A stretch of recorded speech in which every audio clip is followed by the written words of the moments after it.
اس ملک میں کافی عرصے تک ڈیموکریٹک پروسیس جو تھا وہ نہیں چلا. تو جب ابھی ڈیموکریٹک پروسیس چلنا شروع ہو گیا ہے پھر ان کو لمٹس نہیں ہے ان کے پاس کہ ہم نے ایکشن کیا لینی ہے, کیسے کرنا ہے اور اپنی انسٹیٹیوشنز کو کس طرح سے آگے بڑھانا ہے. کیونکہ ابھی جو ہے مارشل لا کا وقت نہیں ہے, نہ فوج مارشل لا لگائے گی. یہ جو لوگ ڈراتے رہتے ہیں نا ہمیشہ کہ جی مارشل لا لگے گا, مارشل لا خواب دیکھتے رہتے ہیں مارشل لا, وہ نہیں ہوگا کیونکہ پولیٹیکل سسٹم آپ کا چل رہا ہے, جو بھی ہے ٹوٹا ہے, سیدھا ہے, چلتا جا رہا ہے. تو کم از کم گیلانی صاحب کو اس طرح سے جوڈیشری کے خلاف بات چیت نہیں کرنی چاہیے, ان کو دوسرے لوگوں کے ساتھ بات چیت نہیں کرنا چاہیے کیونکہ اس سے حکومت ڈی سٹیبلائز ہو جاتی ہے. جب حکومت ڈی سٹیبلائز ہو جاتی ہے پھر راستہ نہیں ملتا کس راستے چلے, تو اس میں پھر اور بڑی خامیاں پیدا ہو جاتی ہیں. تو ابھی کوشش ہماری یہی ہونی چاہیے کہ ڈی سٹیبلائزیشن سے ہم بچیں اور ہم قوم کو ایک ڈائریکشن میں لے کر چلیں اور جوڈیشری کے ساتھ تعاون کریں, کیونکہ جوڈیشری آپ نے دیکھا ہے کہ بڑی انڈیپینڈنٹ جوڈیشری ہے جو کہ اپنے فیصلے دے رہی ہے اور کرا رہی ہے. صاحب میں ایک یہ سوال دونوں سے آئے گا, ایک بڑا سمپل سا اور بڑا سیدھا سا سوال ہے کہ یہ سینٹ کے الیکشن کے بعد کچھ وزیر اعظم میں کہوں زیادہ شیر نہیں ہو گئے, بس شیر نہیں ہو گئے مطلب یہ ہے کہ وہ انہوں نے یہ کہا نہ وزیر اعظم اندر جائے گا نہ باہر جائے گا, آپ کہیں نہیں جائے گا, نہ اوپر جائے گا کہیں رہے گا, نہ چیئر ٹیکر ہوگا نہ کیئر ٹیکر ہوگا. اور غالباً اس طرح کی خبریں بھی آ رہی ہیں کہ وہ آئین میں کسی امینڈمنٹ کا بھی سوچ سکتے ہیں جس سے کوئی جوڈیشل پاورز پہ قدغن لگانے کی کوشش کریں. کیا کوئی ایسا سٹیپ جو اگر وہ سوچ رہے ہیں تو کیا یہ کیا راستہ ہوگا؟ دیکھیے پہلی بات تو یہ ہے کہ ایسی کوئی بات پوچھنا چاہ رہا تھا, میں رک گیا ہوں, بچاتا ہوں آپ ہی اس پہ. پہلی بات تو یہ ہے کہ کوئی نیشنل انٹرسٹ میں یہ بات نہیں ہوگی. ٹھیک ہے. دوسری بات یہ ہے کہ وہ ایسا کر نہیں پائیں گے. اور دیکھیے بات یہ ہے کہ ان کی ہر سٹیٹمنٹ جو آج کل آ رہی ہے, بالخصوص جو کل کے بیانات تھے, میلیشس ہیں. ان کی بنیاد جو ہے بدنیتی کے اوپر ہے, ان کی بنیاد جو ہے عدلیہ کی تذلیل کے اوپر ہے. اور ایک شخص کو بچانے کے لیے وہ سارے ملک کو انہوں نے, پوری سٹیٹ کو جو ہے انہوں نے داؤ پہ لگا دیا. آپ دیکھیے کہ اندر جو ایک جو ٹرائل چل رہا ہے ان کا, ان کے وکیل صاحب تو اندر یہ سٹینڈ لے رہے ہیں کہ جی ان کو تو ایڈوائس ہی غلط ملی تھی, اس لیے ان کا تو قصور ہی کوئی نہیں ہے اور انہوں مرتکب نہیں ہے وہ توہین عدالت کے. اور وہ کہہ رہے ہیں کہ میں کسی ایڈوائس کی ضرورت ہی نہیں, میں تو پہلے دن سے میں نے نہیں کرنا تو آج میں نہیں کروں. تو اس سٹیٹمنٹ کے بعد تو وہ ٹرائل بھی دھرا کا دھرا رہ گیا. یہ سٹیٹمنٹ یعنی مطلب کہنے کا یہ کہ عدالت میں تو ہم ڈرامہ لگا رہے تھے, ٹائم گین کر رہے تھے, اور ٹائم گین کر رہے تھے سینٹ کے الیکشن کا. سینٹ کے الیکشن ہو گئے ہیں, اب ہم اور ہمارے اتحادی مل کے ہم کوئی ترمیم بھی لا سکتے ہیں اور عدلیہ کو ہم ٹیم بھی, یہ ہو سکتا ہے اس طرح؟ یہی نہیں ہو سکتا. میں اب یہاں پہ بات یہ ہے کہ جوڈیشری کو بھی اب وہ جوڈیشل ریسٹرینٹ کی پالیسی جو ہے یکسر ختم کر دینی چاہیے, کیونکہ یہاں پہ کریڈیبلٹی آف جوڈیشری کا بھی معاملہ ہے. اسٹیٹ کا سب سے سٹرونگ اور اہم پلر ہے جوڈیشری. اگر یہاں پہ ذرا سا بھی اسٹیپ بیک کیا یا خاموشی اختیار کی تو judiciary will completely lose its کنمسی اور کریڈیبلٹی اس کی زیرو ہو جائے گی, اور یہ اسٹیٹ سٹرکچر جو ہے وہ بالکل بکھر جائے گا, ٹوٹ جائے گا.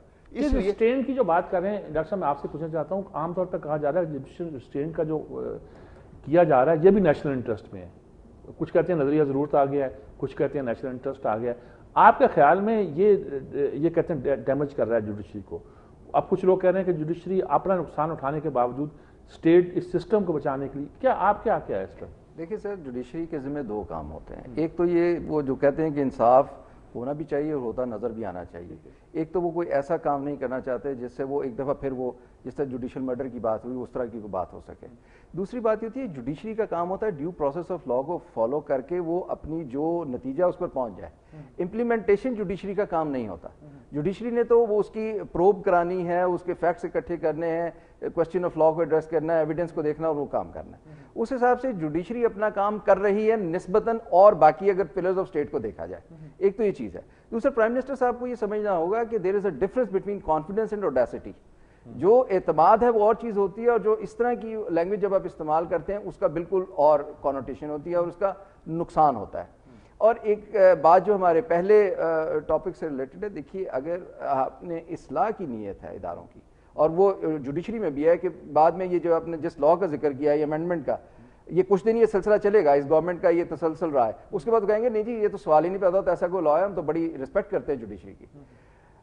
فوج کے حوالے سے بھی اگر اصلاح کرنی ہے اس ادارے کی تو اس کی اصلاح کے لیے ایک لیجسلیشن اور پراپر طریقہ اختیار کیا جائے. یہ جو ہم نے ایک نیشنل ڈسکورس بنا لیا ہے نا اس کو چینج کرنا ہوگا. دیکھیے اس وقت مارشل لا نہیں ہے.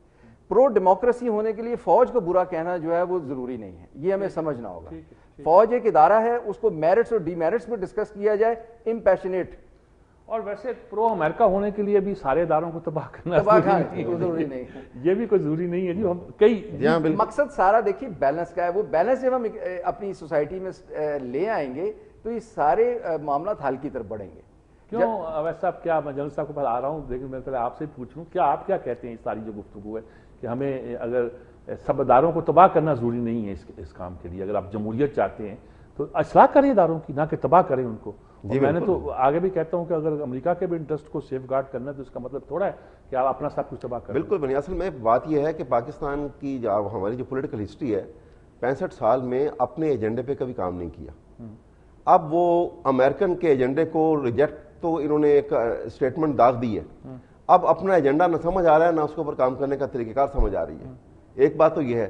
دوسری جو رواج پڑ گیا یہاں پر, جو ڈیکیڈز اولڈ رواج پڑ گیا ہے کہ پرسنل انٹرسٹ کے لیے آپ نیشنل انٹرسٹ کو بڑی آسانی سے قربان کر دیتے ہیں, یہ رواج کو ختم کر کے ایک نیا مائنڈ سیٹ جو ہے جب تک ہم نہیں کریں گے اور اداروں کے تقدس کو ہم بحال نہیں کریں گے. دیکھیے 3 پلر ہیں. اگر جوڈیشری کا جو پلر سب سے اہم ہے, اگر باقی 2 پلر جو ہے وہ سنکرونائزیشن کے ساتھ کام نہیں کریں گے اور جوڈیشری کے آرڈر کو امپلیمنٹیشن کرنا جو ہے وہ اپنا سب سے بڑا فیل جو ہے جس کو وہ اپریشیٹ کروا سکیں عوام کے سامنے, وہ نہیں سمجھیں گے, تو پھر کیا ہوگا کہ جوڈیشری جو ہے وہ ایک کنفرنٹیشن کی صورتحال میں, یعنی ایسا لگتا ہے کہ جو آزاد خود مختار جوڈیشری معرض وجود میں آئی ہے, یہ سیاستدان اور یہ پولیٹیکل پارٹی اور یہ حکومتیں اس سے ریکنسائل نہیں کر پا رہی, اور یہ چاہ رہی ہیں تو پہلے ہی جیسی ہونی چاہیے تھی کہ جیسے چاہا استعمال کر لیا. مسلط پرستی کا شکار رکھا جوڈیشری کو. اب اصول پرستی پہ اگر آپ لائیں گے تو مسلط پرستی کو چھوڑنا پڑے گا. اصول پرستی اور مسلط پرستی, جی جیسا آپ بڑی مشکل حالات میں رہے ہیں, یعنی کہ آپ نے دیکھا ہے اور ان سارا رول دیکھا ہے, اداروں کا بھی دیکھا ہے اور دیکھا ہے. اب اس وقت جو سارا نقشہ آپ کو یہ سمجھ آ رہا ہے, جس طرح ہمارے وزیر اعظم بھی ایک طرح کی لڑائی لے کے بیٹھے ہیں, جنرل کیانی صاحب نے بھی ایک بات کی ہے, ڈسکشن بھی ہمارے ہاں ہو رہی ہے, کیا توقع کرتے ہیں آپ؟ اگر آپ مثلا میں نے آپ سے کہا کہ فوج مارشل لا نہیں لگا رہی, ایز اے فوجی, ایک سابق فوجی, کہ آپ کیا توقع کرتے ہیں کہ ہم ایز اے نیشن کیسے بیہیو کریں؟ آپ انڈیا کے ساتھ ٹریک ٹو ڈپلومیسی میں بھی شامل رہے ہیں. میں یہ کہنا چاہتا ہوں کہ اتنی امپورٹنٹ کام آپ فوجی ہو کر آپ جاتے ہیں کہ صلح کریں انڈیا کے ساتھ اور پورے پروسیس کا حصہ رہتے ہیں, تو آپ اس وقت کیا مطلب مشورہ دیں گے کہ ہمیں کون سا رستہ اختیار کرنا, کیا کرنا چاہیے؟ دیکھیں جی, ان کو مڈ کورس اختیار کرنا چاہیے. ان کو جوڈیشری کا جو پامال ہے وہ جوڈیشری کو ان کو ٹاپ پر رکھنا چاہیے, اور جوڈیشری سب کچھ کرے ان کے لیے, اور پھر آپ کی ڈیموکریٹک پروسیس چلے گا. ورنہ ڈیموکریٹک پروسیس جو ہے وہ نہیں چل سکتا.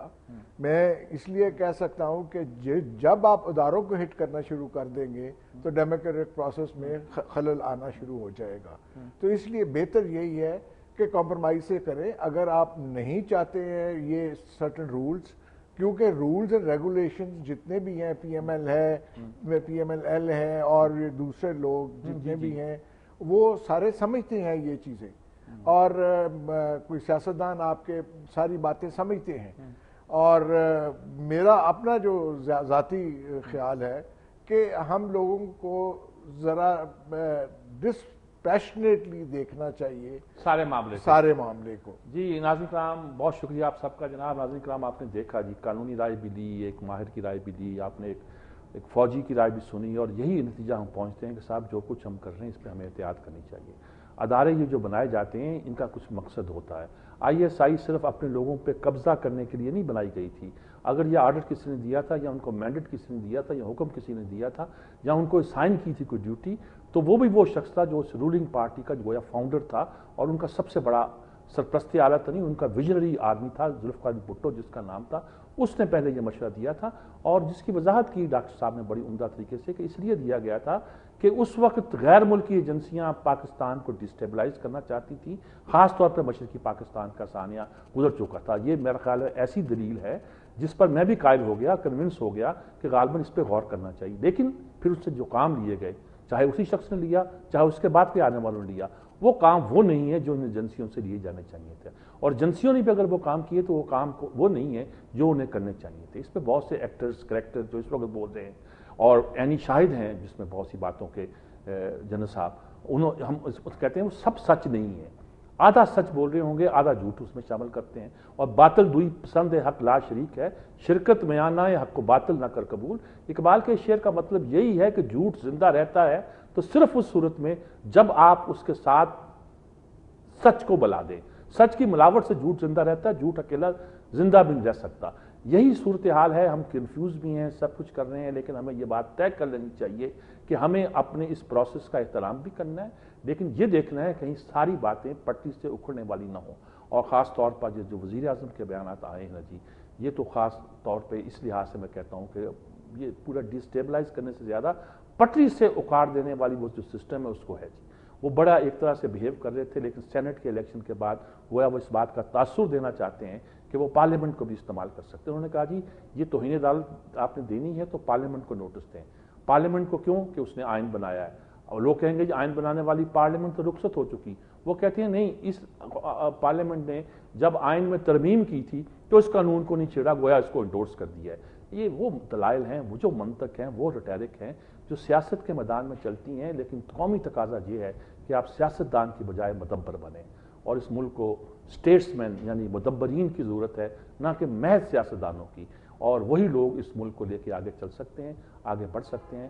اللہ کرے کہ ہمارا ملک کسی بھی قسم کی انٹرونشن سے محفوظ رہے، نہ خارجی خطرہ ہو، نہ داخلی خطرہ ہو، نہ دوسرے ادارے آئیں، جمہوریت بھی قائم رہے، باقی رہے، اور ہم بھی ترقی کریں۔ اجازت چاہتا ہوں، اللہ حافظ۔